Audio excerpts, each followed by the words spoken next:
Pakistan cricket team में, जबकि इस साल हमने टी20 का वर्ल्ड कप खेलना है, बात ये हो रही है कि बाबर आजम और मोहम्मद रिजवान ओपन करेंगे या नहीं करेंगे। पाकिस्तान का कॉम्बिनेशन क्या हो सकता है? क्या पाकिस्तान के पास वो खिलाड़ी मौजूद हैं कि हम 2024 के वर्ल्ड कप की तैयारियां बेहतर अंदाज में कर सकते हैं? आज के दिन में सबसे बड़ा सवाल ये पैदा हो रहा है कि भारत 14 माह के बाद रोहित शर्मा और विराट कोहली को टी20 टीम में वापस लेकर आया, जबकि पाकिस्तान अपने कामयाब पेयर को, क्योंकि मोहम्मद रिजवान और बाबर आजम का है, शायद उनको तोड़ने जोड़ने की बात हो रही है। पाकिस्तान क्रिकेट टीम की ऑस्ट्रेलिया में कारकर्दगी, न्यूजीलैंड में क्या हो सकता है और इसके बाद हमने आगे कैसे बढ़ना है, इन्हीं चीज़ों पर आज हम बात करेंगे।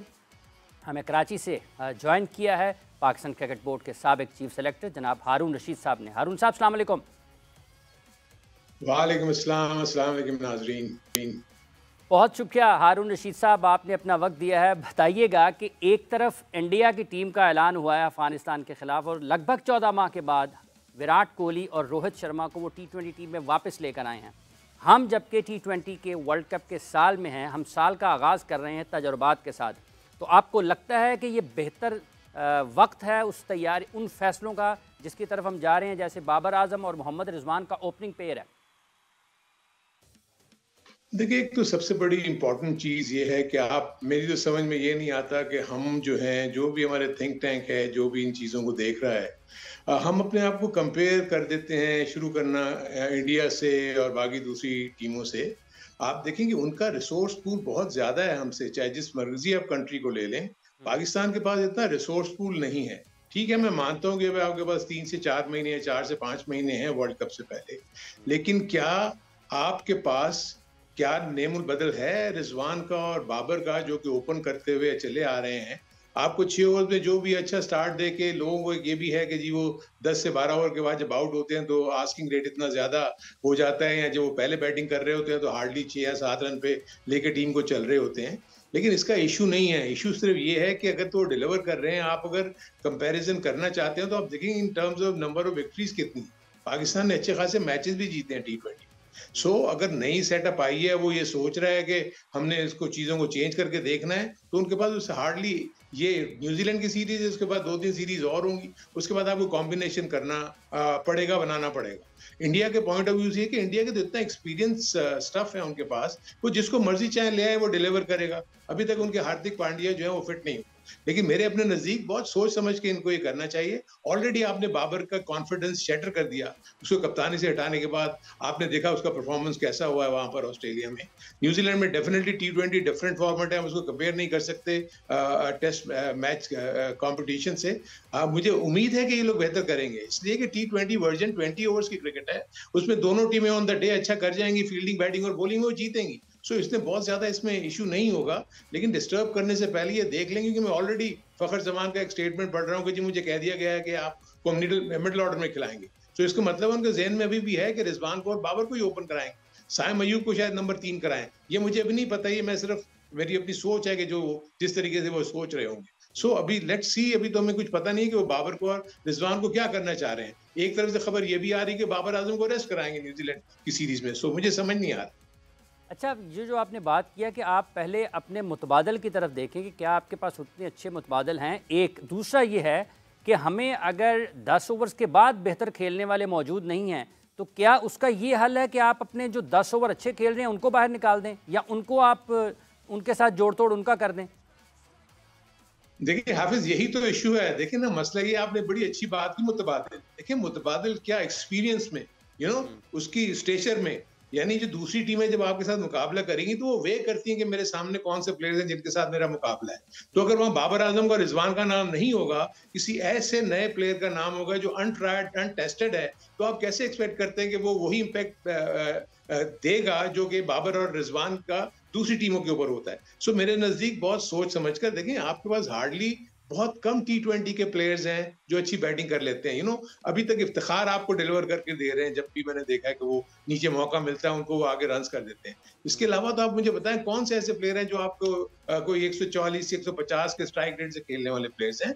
आपके पास नहीं है। लेकिन आपको इन्हीं में रहते हुए जो अच्छा ऑर्डर बन सकता है वो आप बैटिंग ऑर्डर बनाएं। अगर आपको ये दोनों डिलीवर कर रहे हैं, आई थिंक रिजवान ने बहुत मैच्योर किया है अपने आप को एज ए टी20 क्रिकेटर।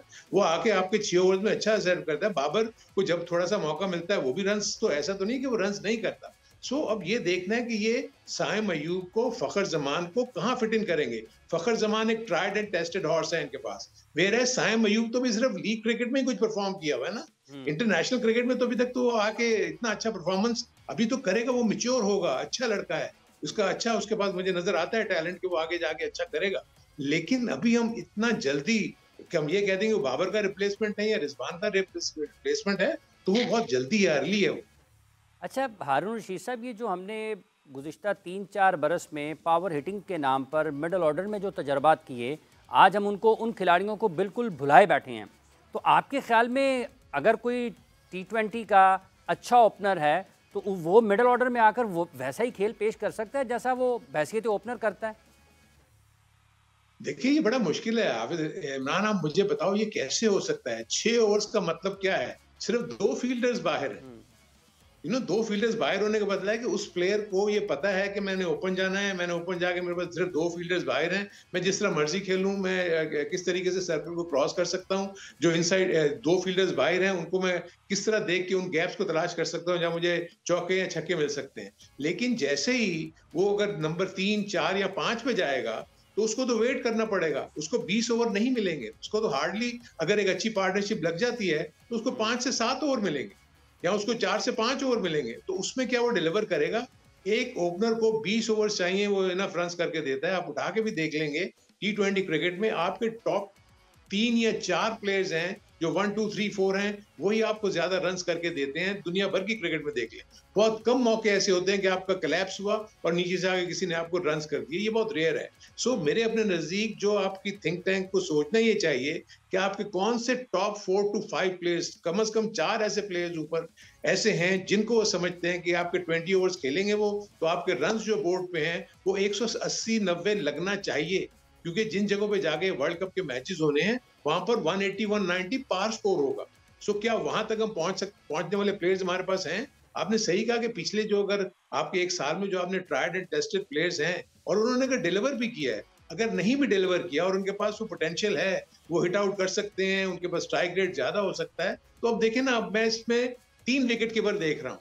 जो आपका स्क्वाड है उसमें 3 विकेट कीपर्स गए हुए हैं। सो क्या कौन सा विकेट कीपर ऐसा है जो फील्डिंग करेगा? क्या रिजवान फील्डिंग करेगा? क्या हुँ। आजम खान फील्डिंग करेगा या हसीबुल्ला फील्डिंग करेगा?